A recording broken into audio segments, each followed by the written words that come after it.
হযরত আইয়ুব আলাইহিস সালামের সবরের ঘটনা কোরআনে কারীম তুলে ধরেছে। হযরত আইয়ুব 18টি বছর পর্যন্ত রোগের মধ্যে পড়ে আছেন। এত অসুখ করেছে, এত রোগ, শরীর পচে গিয়েছে, গায়ে পোকা ধরেছে, দুর্গন্ধ হয়ে গিয়েছে, বিবিরা চলে গিয়েছে, ছেলে মেয়ে পাড়ার লোকেরা দূর দূর করে তাড়িয়ে দিয়েছে। এবার জঙ্গলের ভিতরে গিয়ে আশ্রয় নিয়েছেন। এমন অবস্থা হয়েছে, শরীর পচে পচে জিহ্বায় যখন পোকা ধরা শুরু করে দিল, হযরত আইয়ুব আলাইহিস সালাম তখন আল্লাহ রাব্বুল আলামিনের দরবারে এই প্রথমবারের মতো তিনি বললেন, রব্বুল আলামিন, হায় আল্লাহ তাআলা, সমস্ত শরীর জড়জড় হয়ে গিয়েছে, গায়ে পোকা ধরেছে, আমি কোনো কথা বলি নাই, আমি খামোশ থেকে জিকির আজগার করতেছিলাম। আয় আল্লাহ, এখন দেখি আমার জিহ্বায় পোকা ধরেছে, পোকা ধরা শুরু হয়েছে। আমার জিহ্বাটায় পোকা তুমি দয়া করে দিও না, কারণ আমার জিহ্বায় যদি পোকা হয়ে যায় তাহলে তোমার মতো আল্লাহর জিকির আমি কি দিয়া করব? আমার জিহ্বাটা তুমি দয়া করে ভালো রাখো। কোরআনে কারীম বলছি, ওয়া আইয়ুবা ইয নাদা রাব্বাহু ইন আন্নী মাসসানিয়াদ-দুররু ওয়া আনতা আরহামুর রাহিমিন। স্মরণ করো সেই সময়ের কথা যখন আইয়ুব তার রবকে ডেকে বলেছিল, আমি অসুস্থ আর তুমি তো রহমান রহিম, দয়াময়। ভাষাটা দেখেন কি সুন্দর। এর থেকে কি আল্লাহরে আর কিছু বলা লাগে?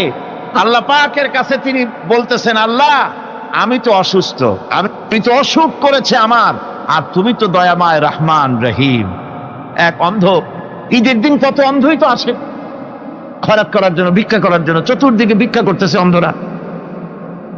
এক অন্ধ ঈদের গেটের কাছে দাঁড়ায় বলতেছে, ভাইরা আজ হচ্ছে ঈদের দিন আর আমি কিছু দেখতে পাচ্ছি না।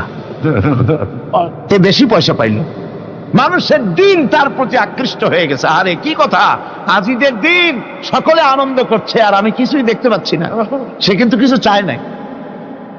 ভাষার ভিতরে, কথা বলার ভিতরে এ ধরনের টেকনিক আছে। হযরত আইয়ুব আলাইহিস সালাম বললেন না যে আল্লাহ আমারে মাফ করে দাও, কষ্টের মধ্যে আছি। তিনি শুধু বলেছেন, রব্বুল আলামিন, আমি অসুস্থ হয়ে পড়েছি, আমার অসুখ করেছে, আর তোমার নাম রহমান রহিম। এতটুকু কথা বলেছেন। আল্লাহ রাব্বুল আলামিনের দরজায়, তার দরবারে আইয়ুব আলাইহিস সালামের ডাক চলে গেছে। যায় নাই? কোন অসুবিধা আছে নাকি? কোনো অসুবিধা নাই।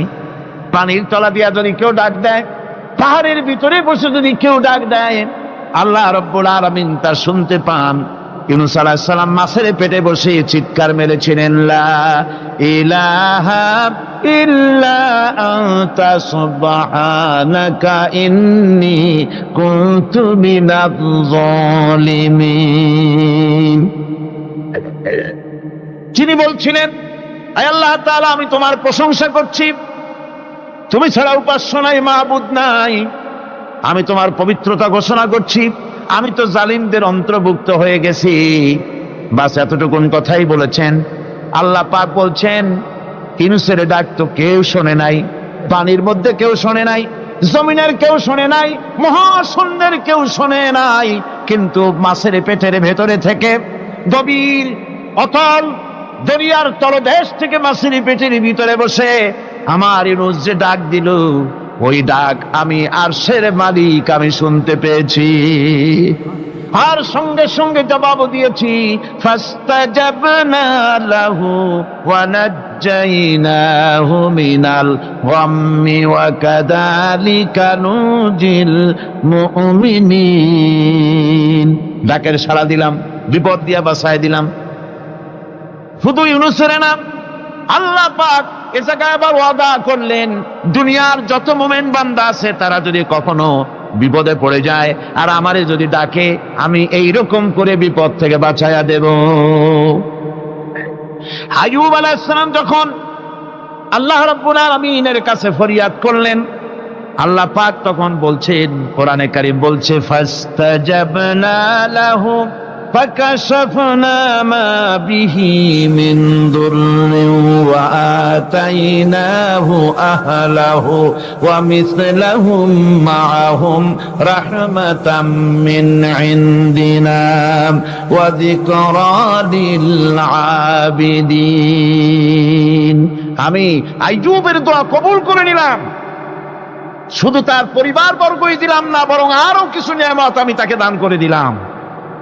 এবং তাই জন্য যেহেতু তারা ছিল আমার অনুগত বান্দা, আমার বাধ্যগত, আমি এই জন্য রহম করেছি, সমস্ত রোগ শোক আমি মাফ করে দিয়েছি।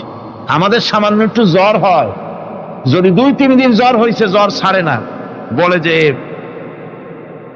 এত ভালো ভালো কাজ করি তারপর আমার এত জ্বর হওয়া লাগে,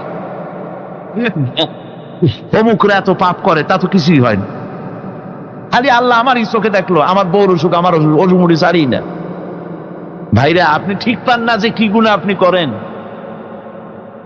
কোরআনে কারীম বলছি, ওয়ামা আসাবাকুম মিন মুসিবাতিন ফাবিমা কাসাবাত আইদিকুম ওয়া ইয়াফু আন কাসীর। যত বিপদ তোমাদের উপর আছে সব 2 হাতের কামাই করা। আর আমি তো অনেকগুলো ক্ষমা করে দেই। তোমরা যত পাপ করো, আকাম করো, সবগুলির শাস্তি যদি দুনিয়ায় দিতাম, শ্বাস করার সময় পেতে না।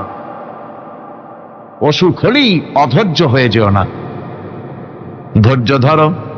আল্লাহ পাক বলেন, শুধু আইয়ুব নয়, ওয়া ইসমাঈল ওয়া ইদরিস ওয়া যাল কিফলি কুল্লুম মিনাস সাবিরিন।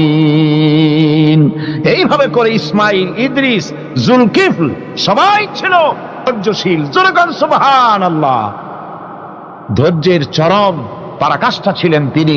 কোরআনে কারীম নবীদের এই কথাগুলি আমাদের শোনাচ্ছেন।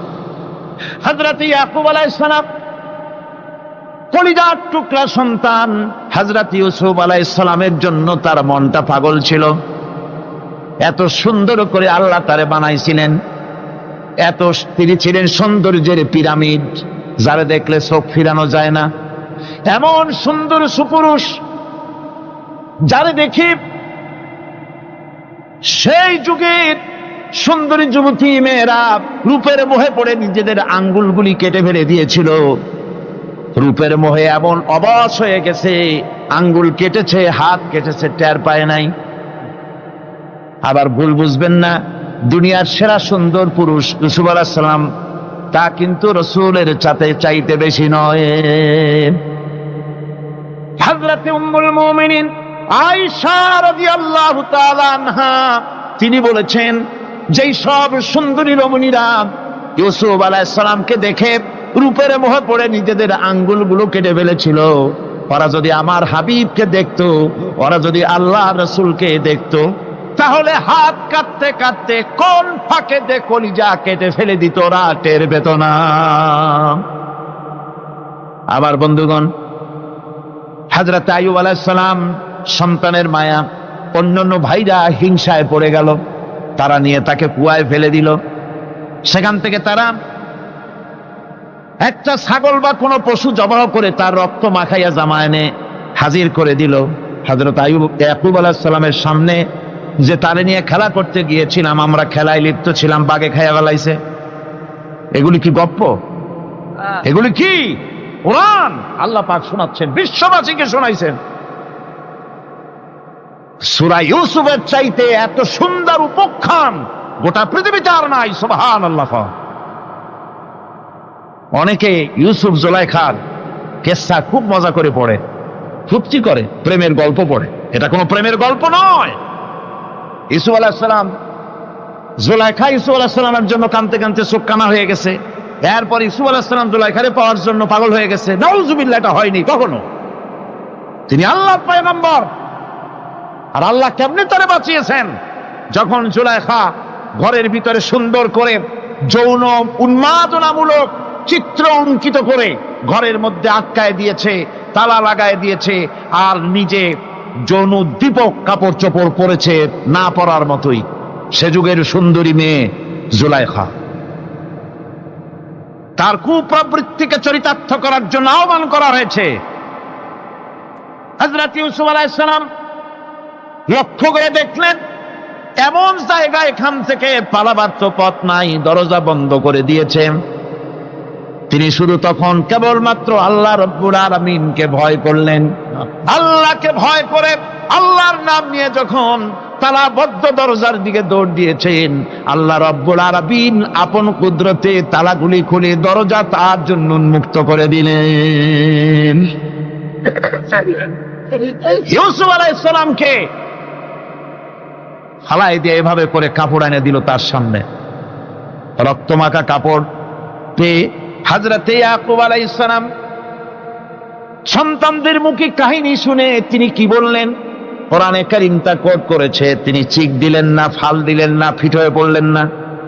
তিনি বললেন, কলিজার টুকরা সন্তান তার মরার খবর শুনেছেন। তিনি বললেন কি?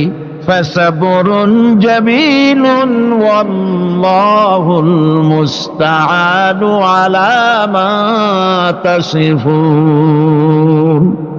আমি উত্তম সবর অবলম্বন করব। তোমরা যে কাহিনী রচনা করেছো এর বেলায় আমি আল্লাহর কাছে সাহায্য চাই, আমি উত্তম সবর অবলম্বন করব। আমার ভাইয়েরা, 11 ভাই মনে করেছিল ইউসুফ আলাইহিস সালামকে মরণ কুয়ায় ফালাই দিছি। তারা তো ঠিক পায় নাই এটা মরণ কুয়া না, এটা হচ্ছে একটা সুড়ঙ্গ, যাকে ইংরেজিতে বলে টানেল। এটা এমন একটা সুড়ঙ্গ, ওরা মনে করেছে মরণ কুয়া, কিন্তু আল্লাহ রাব্বুল আলামিন এই কুয়াতে এমন বানালেন, ওরা একদিকে ফালাই দিল মরণ কুয়ায়, এ কুয়ার আর এক মুখ দিয়া আল্লাহ রাব্বুল আলামিন ইউসুফ আলাইহিস সালামকে নিয়ে মিশরের সিংহাসনে বসায়া দিলেন। এটা মরণ কুয়া নয়, এটা রাজ সিংহাসনে বসার সুড়ঙ্গ পথ। ইউসুফ আলাইহিস সালাম আজ প্রেসিডেন্ট, সুবহানাল্লাহ, প্রেসিডেন্ট হয়ে বসে আছেন।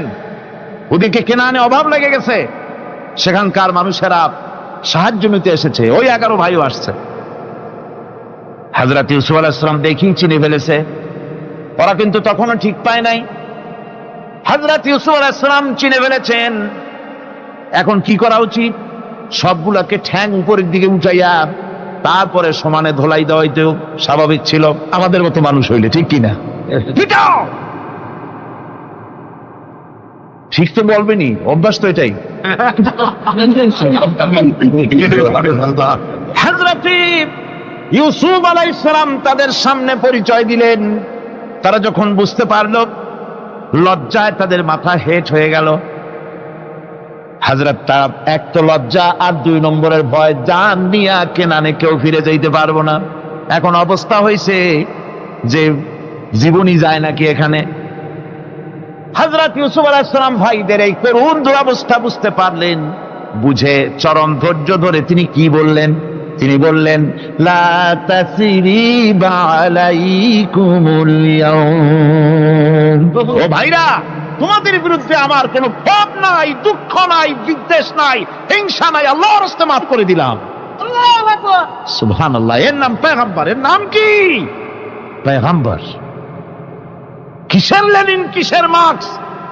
জওয়ানেরা, ভুল পথে মানুষ চলেছিল, আলহামদুলিল্লাহ আল্লাহ এগুলারে ডাস্টবিনে ফালাই দিছে। কারণ আলহামদুলিল্লাহ, আলহামদুলিল্লাহ। পয়গম্বর কারে বলে? কারে বলে পয়গম্বর? কি চরিত্র! রাসূল করিম সাল্লাল্লাহু আলাইহি ওয়াসাল্লাম তাকে একজন সাহাবী বলছিলেন, হুজুর বলছেন এই কামটা করলা না কেন? সাহাবী বললেন, হুজুর আপনি যদি চোখের ইশারায় বলতেন, মুখ দিয়ে না কইয়া, তাও তো আমি কামটা করে ফেলতাম, আমি তো বুঝি নাই। হুজুর বললেন, চোখের ঠারে ঠারে কাজ করা নবুয়তের শান নয়। আল ওয়াদুহু ওয়াস সারাহা, নবীরা যা করেন তা ডাইরেক্ট, কোনো বক্রতা নাই, স্পষ্ট কথা। আমার ভাইরা, হযরত ইউসুফ আলাইহিস সালাম বিনিয়ামিনকে কাছে নিয়ে পরিচয় দিলেন তার ভাইদের সামনে।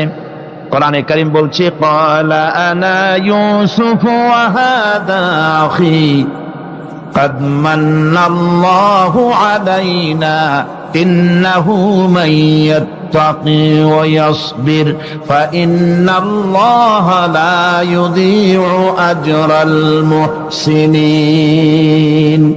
আমি ইউসুফ আর এই হচ্ছে আমার ভাই।